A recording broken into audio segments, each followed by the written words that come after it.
विधायक किशोर जोरगेवार ने अधिवेशन में प्रकल्पग्रस्तों के प्रश्नों पर चर्चा करते हुए रोष जताया। तुम्हारे विभाग का इतना बड़ा प्रकल्प हम हमारे जिले में चलाते हैं। हमने बिजली उत्पादन कर तुम्हें पैसे कमाने का अवसर दिया, लेकिन तुमने हमने उपस्थित किए प्रश्नों की ओर ध्यान नहीं दिया। ऐसे कैसे होगा? अध्यक्ष महोदय, उन्हें जरा बताएं। ऐसे शब्दों में विधायक किशोर जोरगेवार ने अधिवेशन में प्रकल्पग्रस्तों के प्रश्नों पर बोलते वक्त रोष जताया।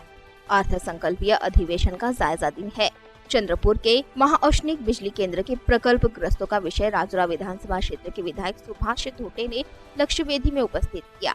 इस लक्ष्य वेदी पर बोलते समय चंद्रपुर के अपक्ष विधायक किशोर जोरगेवार ने अनेक प्रश्न उपस्थित करते यहाँ के प्रकल्पग्रस्तों के बारे में सरकार ने अपनी भूमिका स्पष्ट करने की मांग की। इन प्रश्नों पर बोलने के लिए अधिक समय न देते चंद्रपुर के सभी जनप्रतिनिधियों को उक्त विषय पर बोलने का अवसर देने की मांग विधायक किशोर जोरगेवार ने अध्यक्ष महोदय को की। जिसके बाद भद्रावती मतदार संघ की विधायक प्रतिभा धानोरकर और बलारपुर विधानसभा क्षेत्र के विधायक सुधीर मुनगंटीवार ने उक्त विषय पर प्रकल्पग्रस्तों का प्रश्न सभागृह में रखा।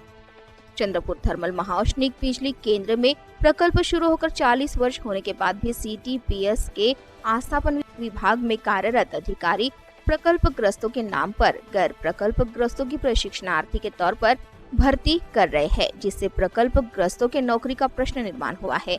40 वर्ष बीतने के बाद भी 190 प्रकल्पग्रस्तों को अभी तक नौकरी नहीं दी गई। प्रकल्प में खेत जमीन गए किसानों को यहाँ नौकरी नहीं मिली। क्या हमने केवल प्रदूषण बर्दाश्त करना है? ऐसा प्रश्न भी इस समय विधायक किशोर जोरगेवार ने उपस्थित किया। इस पर जवाब देते समय राज्य ऊर्जा मंत्री प्राजक्त तनपुरे ने 128 उम्मीदवारों के तात्पुरते सूची में अंतिम स्वरूप नहीं दिया गया है। उक्त सूची की जांच करने की कार्रवाई महाऔष्णिक बिजली केंद्र के मुख्य अभियंता इनके स्तर पर शुरू होने की जानकारी उन्होंने दी। विशेष यानी नौकरी की मांग के लिए CTPS के चिमनी पर चढ़े प्रकल्पग्रस्तों को मुख्यमंत्री से दूरध्वनि द्वारा बात करा दी थी।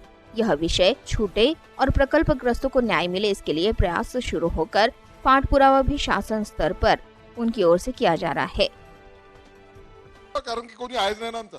आणि दुसरा अतिशय महत्त्वाच्या विषयावर तुम्ही या ठिकाणी चर्चा घडवून आणली।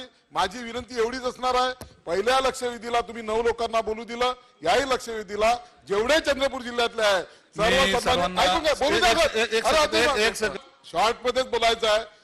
माननीय मंत्री महोदयांनी या ठिकाणी उत्तर दिलं।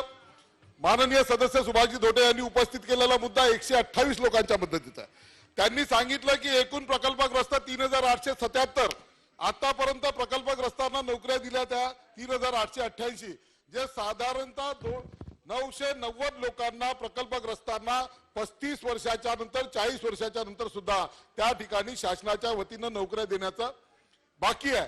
भ्रष्टाचाराचं मूळ या ठिकाणून सुरू होते अध्यक्ष महाराज। म्हणून माझी स्पेसिफिक प्रश्न असा आहे की 128 ज्याला स्थगिती दिली का, आणि उर्वरित नोकऱ्यांच्या बाबतीत शासनाचं काय धोरण आहे, यांच्याविषयीचा लवकरात लवकर या लोकांना नोकऱ्या देणार आहे का? दुसरी गोष्ट अध्यक्ष महाराज, या ठिकाणी जर एखादा पुरस्कार द्यायचा ठरवलं की जगातला सगळ्यात भ्रष्ट प्रकल्प कोणता, ज्या ठिकाणी सर्वात जास्त भ्रष्टाचार होतो गिनीज बुक अवॉर्ड मध्ये, तर तो कदाचित चंद्रपूरच्या औष्णिक महाकेंद्राचा राहील।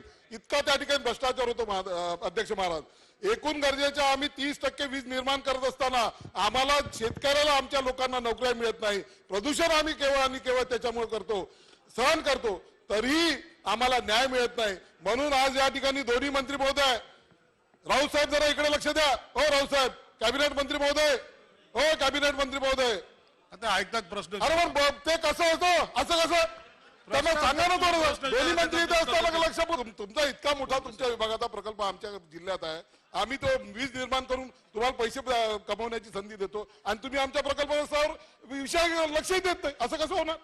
बरोबर। या ठिकाणी विषय असा आहे की हे जे 990 लोक आहेत यांच्या विषयीची शासनाची कोणती भूमिका असणार आहे?